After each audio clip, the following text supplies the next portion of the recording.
ఈ చందన అనే పాప కొద్ది రోజులు వీళ్ళు కన్న తల్లిదండ్రులు ఏం చేశారంటే ఈ పాపని స్కూల్కి పంపించకుండా వాళ్ళ పనులు వాళ్ళు చూసుకోవడంతో ఈ పాపకి స్కూల్ మీద అవగాహన తగ్గిపోయి ఈరోజు స్కూల్లో చేర్పించాలంటే ఈ అమ్మాయి నేను ఉండను కారణం అంటూ ఏడుస్తూ ఉంది.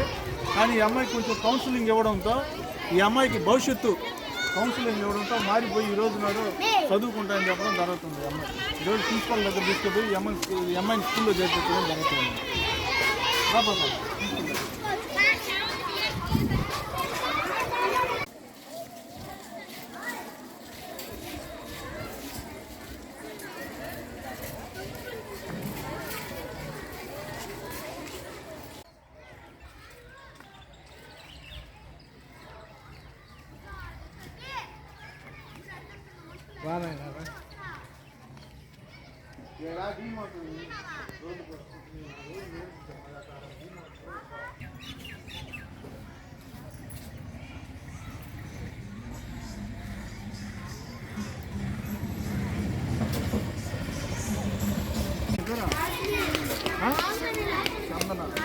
ఈ మధ్య అసలు కొన్ని సంవత్సరం చదువుకోవాలి రెండో ఇంట్లో ఉంటారు.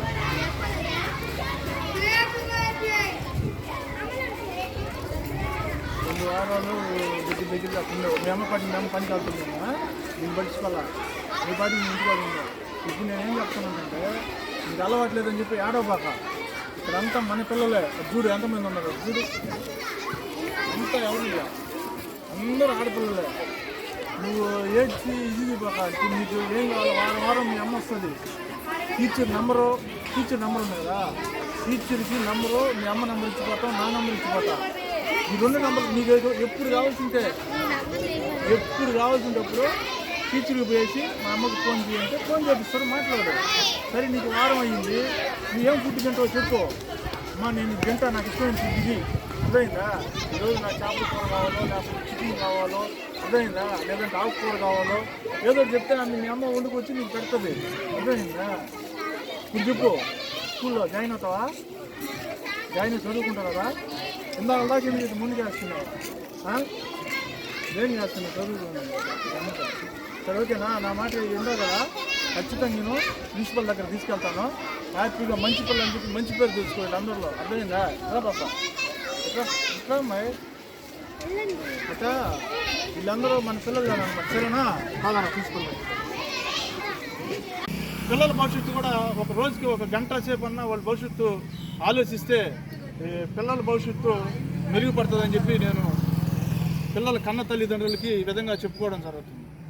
దయచేసి పిల్లలను కూడా గమనించండి. అంటే మీ తల్లిదండ్రులు అంటే ఎంత పేదరికంగా ఉన్నా కూడా రోజు ఉండే పనులేమని కానీ పిల్లల్ని కానీ మీరు కానీ ఈ రోజు నాడు కానీ మీరు కానీ వాళ్ళ మీద దృష్టి కానీ పెట్టకపోతే రేపు వాళ్ళు ఎదిగి వయసు వచ్చిన తర్వాత వాళ్ళు పడే బాధలు మీరు కళ్ళారా చూసి మీరు పని బాటలో పోకుండా ఆ బిడ్డలు పడే కష్టాలు చూసుకుంటా సరిపోతుంది. మీ టైం అంతా వేస్ట్ అయిపోతుంది.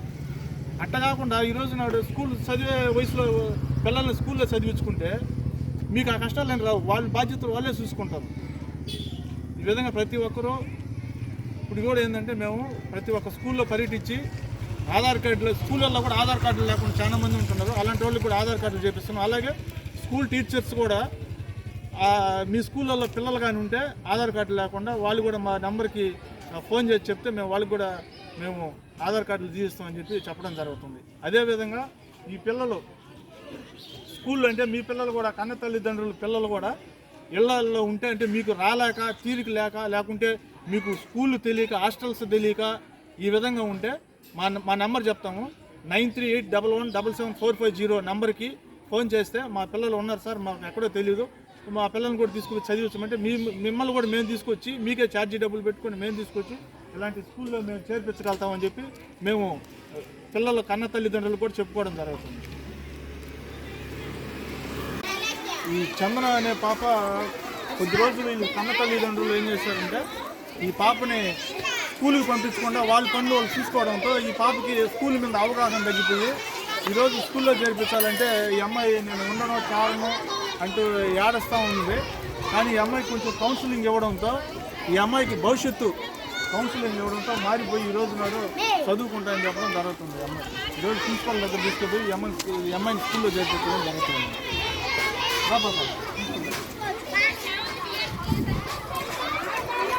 నా పేరు సౌటూరు సేనయ్య, యానాది మహానాడు ఆల్ ఇండియా నెల్లూరు జిల్లా అధ్యక్షుడిగా పనిచేస్తున్నాను. ఈరోజు నాడు రామన్నపాలెం చందన అనే అమ్మాయి స్కూలు అంటే వాళ్ళు పెద్దవాళ్ళు వాళ్ళ పనులకి వెళ్తున్నారు. స్కూల్లో పిల్లల్ని కొంచెం మరిచి అంటే 2 వారాలు 3 వారాలు ఇళ్ళకాడ ఉండడంతో అక్కడ లోకల్గా ఉండే స్కూల్లోకి వెళ్లకుండా వీళ్ళు అంటే అలవాటు తప్పిపోయేసి వాళ్ళు స్కూల్కే వెళ్లకుండా వాళ్ళు చదువు పైన దృష్టి పెట్టకుండా ఉండడంతో ఈరోజు నాడు ఇక్కడ ప్రభుత్వ గిరిజన ఉన్నత పాఠశాల గొలగమూడికి తీసుకొచ్చి ఇక్కడ వాళ్ళని ఇలాంటి ప్రభుత్వ హాస్టల్ ఆశ్రమ స్కూళ్ళల్లో వేయడం వల్ల వారి భవిష్యత్తు బాగుపడుతుందని చెప్పి వాళ్ళు పెద్దోళ్ళు కూడా మనం చెప్పడం జరుగుతుంది. అదేవిధంగా ఈ అమ్మాయి ఏమవుతుందంటే ఈమె కూతురా మనం ఈమె చదివించావా? చదివిలా ఎంతవరకు చదివించావు? చదివించారా? ఇప్పుడేం పని చేస్తున్నా? పెట్రోల్ పంపులు పోతుంది. అంతకుముందు ఏం పని చేస్తుంది? అంతకుముందు పొలం పని పోతుంది. అర్థమైందా? అంటే మీరు చదివించకుండా మీ పనులు మీరు చూసుకుంటే బిడ్డలను గాలికి వదిలేయడం వల్ల ఇప్పుడు ఆమెకు అంత వయసు వచ్చింది. ఇప్పుడు ఆమె ఎంత కష్టపడుతుంది? ఏ పెట్రోల్ బంకులో పనో లేకుంటే ఏదన్నా పొలం పనులు చేసుకోవాల్సిన అవసరం లేదు. చదువుకుంటే ఏదో ఒక ప్రైవేట్ కంపెనీలో గవర్నమెంట్లో కానీ ఏదో ఒక ఉద్యోగాలు వస్తాయన్నమాట మనకి. ఇదే విధంగా ఇప్పుడు ఈమె కూతురు కూతురు కదమ్మా, ఇప్పుడు ఈమె కూడా నువ్వు చదివించుకొని ఉంటే రేపు నీలాగే ఈమె తయారవుతుందా కదా? చెప్పు. మరి అప్పుడు ఏం చేయాలి నువ్వు? అంటే నీ పనులు నువ్వు చూసుకుంటావు. ఇప్పుడు మీ అమ్మగారు ఏం చేసింది? ఈ పనులు ఈమె చూసుకుంటే నిన్ను గాలికి వదిలేసి నీ చదువులు నాశనం అయిపోయింది. దాంతో కూడా ఇప్పుడు నువ్వు కష్టపడుతుండవు. ఇదే విధంగా ఇప్పుడు నీకు పుట్టిన బిడ్డల్ని మీ అమ్మ చేసిన తప్పు నువ్వు చేస్తే ఇప్పుడు ఈ అమ్మాయి పరిస్థితి ఏ విధంగా ఉంటుంది ఆలోచించావా? రాకూడదు అన్నప్పుడు ఏం చేయాలి? నువ్వు చదివించాలంటే నువ్వు పనులకి వెళ్ళిపోతావు. అంటే ఇప్పుడు అమ్మాయిని ఎన్ని రోజులు నువ్వు స్కూల్కి పంపించుకున్నావు? నిజం చెప్పు, ఎన్ని రోజులు స్కూల్కి బానివ్వకుండా ఇంటికాడ పెట్టుకోండి? నువ్వు సంవత్సరం నుంచి ఇంటికాడ పెట్టుకోండి. చూసావా? నేను ఆ బిడ్డ నీకు మళ్ళీ ఇప్పుడు ఈ రోజు సంవత్సరం రోజులు నువ్వు ఇంటికాడ పెట్టేసి ఆ పిల్లలతో ఈ పిల్లలతో గాలికి జరుగుతా ఈ రోజు ఒక్కసారిగా నువ్వు స్కూల్కి తీసుకొచ్చి చేర్పించాలంటే ఎంత కష్టంగా ఉంటుంది?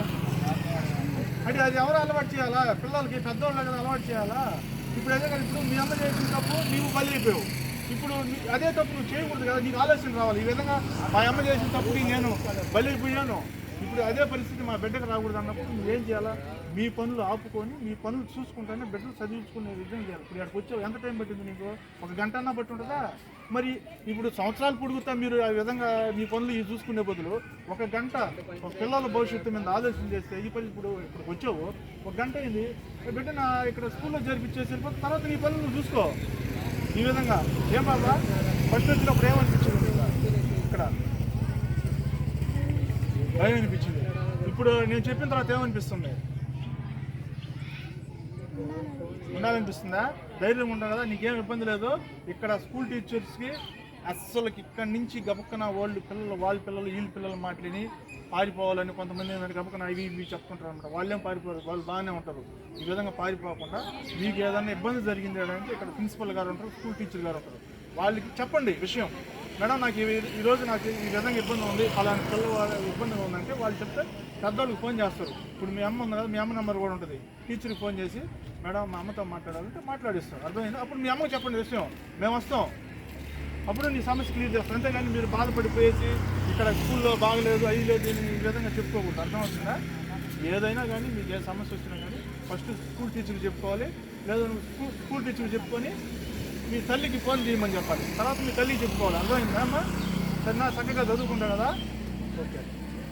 ఇది ఈ విధంగా వీళ్ళు ఏంటంటే మన గిరిజన నిరుపేద యానాదులలో ఇదే కష్టపడి పనులు చేసుకుంటా అంటే వాళ్ళ కష్టాజీతం ఈరోజు పని పోతే మన పరిస్థితి అని చెప్పి వెళ్తా ఉంటున్నారు. కానీ పిల్లల భవిష్యత్తు కూడా ఒక రోజుకి 1 గంట సేపు అన్నా వాళ్ళ భవిష్యత్తు ఆలోచిస్తే పిల్లల భవిష్యత్తు మెరుగుపడుతుందని చెప్పి నేను పిల్లల కన్న తల్లిదండ్రులకి ఈ విధంగా చెప్పుకోవడం జరుగుతుంది. దయచేసి పిల్లలను కూడా గమనించండి. అంటే మీ తల్లిదండ్రులు అంటే ఎంత పేదరికంగా ఉన్నా కూడా రోజు ఉండే పనులేమని, కానీ పిల్లల్ని కానీ మీరు కానీ ఈ రోజు నాడు కానీ మీరు కానీ వాళ్ళ మీద దృష్టి కానీ పెట్టకపోతే రేపు వాళ్ళు ఎదిగి వయసు వచ్చిన తర్వాత వాళ్ళు పడే బాధలు మీరు కళ్ళారా చూసి మీరు పని బాటలో పోకుండా ఆ బిడ్డలు పడే కష్టాలు చూసుకుంటా సరిపోతుంది, మీ టైం అంతా వేస్ట్ అయిపోతుంది. అట్ట కాకుండా ఈరోజు నాడు స్కూల్ చదివే వయసులో పిల్లల్ని స్కూల్లో చదివించుకుంటే మీకు ఆ కష్టాలు ఏం రావు, వాళ్ళ బాధ్యతలు వాళ్ళే చూసుకుంటారు. ఈ విధంగా ప్రతి ఒక్కరూ ఇప్పుడు కూడా ఏంటంటే మేము ప్రతి ఒక్క స్కూల్లో పర్యటించి ఆధార్ కార్డులు, స్కూళ్ళల్లో కూడా ఆధార్ కార్డులు లేకుండా చాలా మంది ఉంటున్నారు, అలాంటి వాళ్ళకి కూడా ఆధార్ కార్డులు చేపిస్తున్నాం. అలాగే స్కూల్ టీచర్స్ కూడా మీ స్కూళ్ళల్లో పిల్లలు కానీ ఉంటే ఆధార్ కార్డు లేకుండా వాళ్ళు కూడా మా నెంబర్కి ఫోన్ చేసి చెప్తే వాళ్ళకి కూడా మేము ఆధార్ కార్డులు తీస్తామని చెప్పడం జరుగుతుంది. అదేవిధంగా ఈ పిల్లలు స్కూల్లో అంటే మీ పిల్లలు కూడా కన్న తల్లిదండ్రుల పిల్లలు కూడా ఇళ్లలో ఉంటే అంటే మీకు రాలేక తీరిక లేకుంటే మీకు స్కూళ్ళు తెలియక హాస్టల్స్ తెలియక ఈ విధంగా ఉంటే మా నెంబర్ చెప్తాము, 9381177450 నెంబర్కి ఫోన్ చేస్తే మా పిల్లలు ఉన్నారు సార్, మాకు ఎక్కడో తెలియదు, మా పిల్లల్ని కూడా తీసుకొచ్చి చదివించమంటే మిమ్మల్ని కూడా మేము తీసుకొచ్చి మీకే ఛార్జీ డబ్బులు పెట్టుకొని మేము తీసుకొచ్చి ఇలాంటి స్కూల్లో మేము చేర్పించగలుగుతామని చెప్పి మేము పిల్లల కన్న తల్లిదండ్రులు కూడా చెప్పుకోవడం జరుగుతుంది.